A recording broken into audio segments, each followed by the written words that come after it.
मोगाच्या भाव भयणीनो, तुमकां सगल्यांक देव बरो दीस दिवं म्हणटा. आयचें शिवर्तमान जावन आसा जुवाची 14ही चीट 7 ते 14 पर्यंत. आनी काल आमी 14ही चीट वाचल्या 1 ते 7 पर्यंत, 1 ते 6 पर्यंत. आनी काल जेजू आमकां कालच्या शिवर्तमानान सांगता की तो जावन आसा वाट, तो जावन आसा सोत आनी तो जावन आसा जिवीत. आनी ताजो एक शीस तोमास म्हणून आसता थंयसर, आनी तो म्हणटा जेजू ती वाट जी तूं म्हणटाय ती वाट आमकां दाखय. आनी जेजू म्हणटा ताका, हांव तुमचे बरी इतली दीस आहा, इतले म्हयने हा, 3 वर्सां तुमचे बरोबर हा, आनी तूं अजुनूय नकोय म्हाका. हांव जावन आसा वाट ती.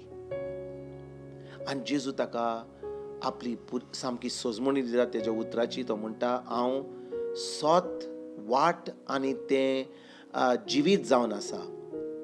आयच्या शिवर्तमानान 7 ते 14 पर्यंत जेजू म्हणटा, जेन्ना तुमी म्हाका वळखतात तेन्ना तुमी सुर्गीच्या बापाक वळखतात.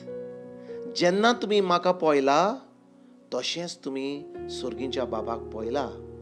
आनी ताचो दुसरो शीस फिलीप म्हणून आहा. तो म्हणटा, जेजू आमकां फकत सुर्गीचो बाप दाखय आनी आमी खोशी जातले हांव. आनी जेजू ताका सांगता, फिलीप, हांव तुजे बरी इतले दीस आसा आनी अजुनूय पासून तूं म्हाका वळखनाय. अजुनूय तूं म्हाका पळोवन तुका सजमना की हांव खरोच तोच बाप तो. आनी जेजू म्हणटा, तुवें म्हाका पळयलाय जाल्यार तुवें सुर्गीच्या बापाकूय पळयलाय. कित्याक सुर्गीचो बाप म्हज्या भितर हा, हांव ताजे भितर हा, आमी एक जावन आसात. आनी तरी फिलिपाक, तोमासाक, दुसऱ्या शिसांक अजुनूय ती सजमणी मेळोंक ना. कित्याक हांवें तुमकां जशें सांगलें, जेन्ना शिसांक आपलें दुसरो जोल मेळोंक ना, कित्याक जेजू अजुनूय खुर्सार वचोंक नासलो आनी तांकां अजुनूय त्या देवाच्या उतराची सजमणी अजुनूय बरी मेळोंक नासली. तो जेजू फुडें कितें म्हणटा? जेजू म्हणटा, जेन्ना तुमी म्हजेर भावार्थ दवरतात तेन्ना जें हांवें केलां तें तुमी करूंक पावतल्यात. तो म्हणटा, तितलेंच न्हय, तुमी म्हज्याहून व्हड कामां करपाक पावतल्यात. आयकलां तुमी भावा भयणीनो? जेजू म्हणटा, जेन्ना आमी ताजेर भावार्थ दवरता, जेन्ना आमी ताच्या उतराचेर भावार्थ दवरता, तेन्ना जें काम जेजून केलें तें आमी करूंक पावता. कळ्ळें? जेजून कसलें काम केलें? जेजून हात धरून ज्यो पिड्यांतले आसले तांकां बरें केलें, देंवचार काडले आनी सगळे व्हडल्यो मिलाग्री केल्यो, पेखणी केल्यो. आनी आज भाव भयणीनो, जेजूच्या नांवान जेन्ना आमी भावार्थ दवरता जेजूच्या उतराचेर, आमी ती कामां करूंक पावता. पूण प्रश्न कितें? आमी खरेंच कोत्ता तें काम? आमी खरेंच भावार्थ दवरता जेजूचेर? आमी खरेंच जेजूच्या उतराचेर भावार्थ दवरता? कित्याक जेजू म्हणटा, जो लोक ताजेर भावार्थ दवरता, जो लोक ताच्या उतराचेर भावार्थ दवरता, तें कामां तो करूंक पावतलो. आमी आयज नियाल करया. आमी आमचेच कडेन एक प्रश्न विचारया. आमी खरेंच जें जेजून सांगलां तें आमी करूंक पावता?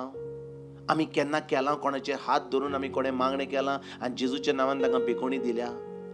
तर आयज ह्या उतराचेर, जेजूच्या उतराचेर आमी नियाल करुया. खरेंच आमी भावार्थी जाल्या.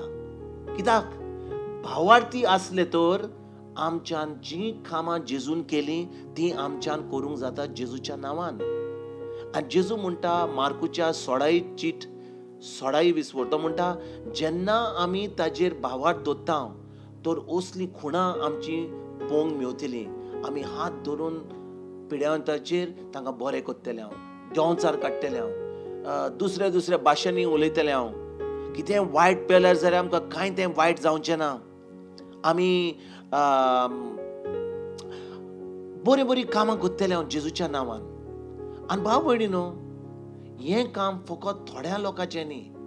कोण जो लोक देवाचें उतर बरगोट कोत्ता, ओ कोणी एकदम भाग्यवंत मनीस, हें कांय ना. जेन्ना आमी देवाचेर बावर दवरता, त्या उतराचेर बावर दवरून खरेंच जेजूचेर बावर दवरता, तेन्ना ही कामां आमी करूंक पावता. आनी हाचेर आमी नियाळ करुया. आमी समजा ही कामां करूंक ना, अजूनही आमकां ते धीर मेळोंक ना, घोटाय ना, अजूनही ते कॉन्फिडन्स ना की अजून पासून ते जे जेजून सांगलां कामां करूंक जाय म्हणून ते आमी करूंक ना, तर आयज आमी भावार्थान देवाचें उतर आयकुया. कित्याक भावार्थ कसो येता? रोमकाराची 10:17 ओळ कितें म्हणटा? भावार्थ कसो येता आमचे भितर? देवाचें उतर आयकून आयकून आयकून. आनी भाव भयणीनो, आमी फकत टीव्ही पळयत जाल्यार, न्यूज पेपर वाचीत जाल्यार, आजची ते खबरो आयकत जाल्यार खरेंच तुका दिसता भावार्थ येतलो? ना. पूण देवाचें उतर आयकून आयकून आयकून तो भावार्थ आमचे भितर वाडत वेता. भावार्थ तर हा आमचे कडेन, पूण आमची मनां बदलतात आनी आमकां देवाच्या उतराचेर चोत्राय धरून असली आमी देवाची कामां करूंक पावता. देखून आयज ह्या उतराचेर आमी चोत्राय धरून, ह्या उतराचेर आमचो सारको विश्वास धरून, ह्या उतराचेर आमचो भावार्थ धरून जी कामां जेजून आमकां फरमायल्यान ती आमकां करून आनी खरेंच भावार्थी म्हणून जेजूक दाखोवन आमी आयज ही कामां करूंक कोमेस करुया. आनी आमी सगळीं ही कामां करून कोमेस केल्यार जाल्यार ह्या संवसारान कितले विश्वासी लोक, कितलो लोक जेजू कडेन येतलो. देखून जेजू म्हणटा, म्हज्या नांवान ही कामां करात भावार्थान. आनी ज्या लोकांक अजूनही म्हजी ओळख ना, ज्या लोकांक अजून जेजूचें उतर पावोंक ना, त्या उतरा वरवीं, त्या खुणा वरवीं, त्या पेकोणी वरवीं, त्या मिलाग्री वरवीं तांकां सुरकीच्या राजान तुमी भितर सरून दिया. आयज तुमकां सगल्यांक हांव खरेंच एक बरो दीस आवडयता, तुमकां आनी तुमच्या फॅमिलीक. आनी हांव खरेंच मागतां तुमकां आनी तुमच्या फॅमिलीक एक ते जेजू तुमकां बरी बून दवरपाक. कोरोना व्हायरस इतली भिरान पडल्या, पूण जेन्ना आमकां जेजू आमचे सवय हा, कांयच वायट आमचे कडेन जावचें ना. कित्याक आंच बोडवे आमकां राखतात.